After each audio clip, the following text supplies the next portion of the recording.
It is true, I am a woman. It is true, I am employed. But what professional experiences have I had? I mean, it's difficult to say. My profession is literature. And in that profession, there are few experiences for women than any other. With the exception of the stage. Fewer, I mean, that are peculiar to women. For the road was cut many years ago by Fanny Burney, by Harriet Martineau, by Alpha Ben, George Eliot, and the remarkable Jane Austen. Many famous women, and many more unknown and forgotten, have been before me, making the path smooth and regulating my steps. Thus, when I came to write, there were very few material obstacles in my way. Writing was a reputable and harmless occupation. But, to tell you my story, it's a simple one. You have only got to figure to yourself a girl in a bedroom with a pen in her hand, in my case a laptop. She only had to move her hands from left to right, from 10 o'clock to 1 o'clock. Then it occurred to her to do something simple and cheap enough for all, to slip a few of those pages into an envelope, fix the penny stamp in the corner, and drop the envelope in a red box on the corner of the street. It was thus that I became a journalist, and my efforts was rewarded on the first day of the following month, a very glorious day for me, by a letter from an editor containing a cheque for £1, 10 shillings and 6p. But to show you how little I deserve to be called a professional woman, how little I know of the struggles and the difficulties of such lives, I mean, I have to admit that instead of spending the sum upon bread and butter, I kind of bought a koala. A beautiful grey koala. A grey native Australian koala. What could be easier than writing articles and buying native Australian koalas with my profit? But wait a moment. Articles have to be about something. Mine, I seem to remember, was about a novel by a famous man. And while I was writing this novel, I discovered that if there were going to be reviews on books, I should need to battle with a certain phantom. And the phantom was a woman. And when I came to know her better, I called her after the heroine of a famous poem. The angel in the house. It was she who used to come between me and my paper when I was writing reviews. It was she who bothered me and wasted my time and so tormented me that I at last killed her. You who come of a younger generation, a happier generation, may not have heard of her. You may not know what I am talking about, the angel in the house. I will describe you as shortly as I can. She was intensely sympathetic. She was immensely charming. She was utterly unselfish. She excelled in all the difficult arts of family life. She sacrificed herself daily.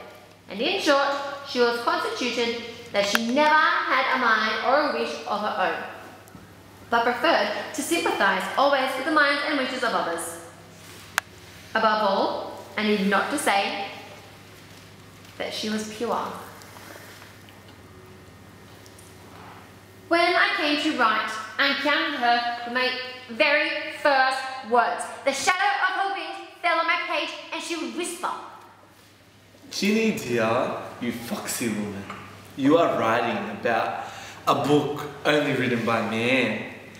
You need to be tender, sympathetic, flatter, deceive, use all the arts and wiles of your sex. Never let anybody guess that you have a mind of your own, but above all be pure." and she made as if to guide my pen on my hands.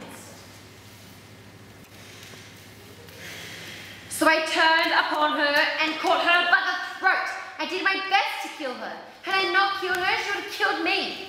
She would have plucked my heart out of all my writings. For, as I found, you cannot review even a novel without having a mind of your own.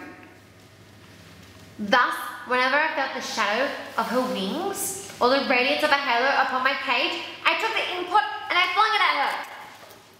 She died hard. She was always creeping back when I thought I had dispatched her.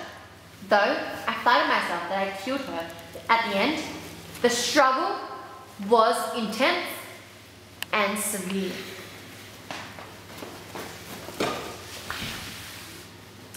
But it was a real experience. It was an experience that was bound to baffle all women writers at the time. Killing the angel in the house, sadly, was part of the occupation of women writers. But to continue my story, the angel was dead. I mean, what then remained? You may say that what remained was a simple and common object. A young woman in a room on her laptop. Apple Mac. In other words, now that she had rid herself of falsehood, the young woman had only to be herself. But what is herself? I mean, what is woman? I assure you, I don't know. I do not believe that you know. I do not believe that anybody can know until she has experienced herself in all the arts of professionalism upon the human skill. But to continue my story of my professional experience, then I grew ambitious. A Persian cat. Or, in my situation, a native Australian koala is very well. But a koala is not enough. I bought a motor car. And it was thus that I became a novelist. These, then, were two very genuine experiences of my own. These are the two adventures of my professional life. The first, killing the angel in the house. I think I solved that one. She died. But the second, telling the truth about my own experiences as a body. I don't think I solved that. I doubt that any woman, sadly enough, has solved that.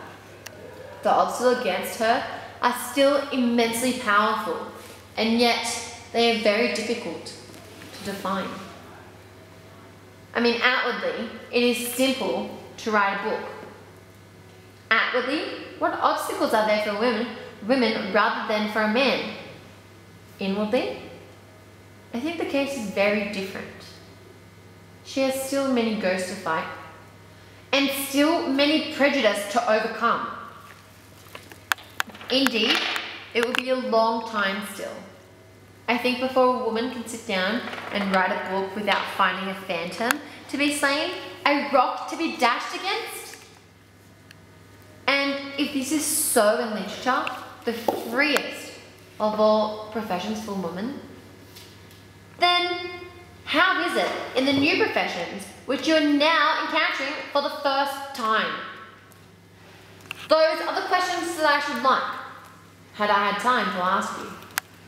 And indeed, if I had laid stress upon these professional experiences of mine, it's because I personally believe they are, though in different forms,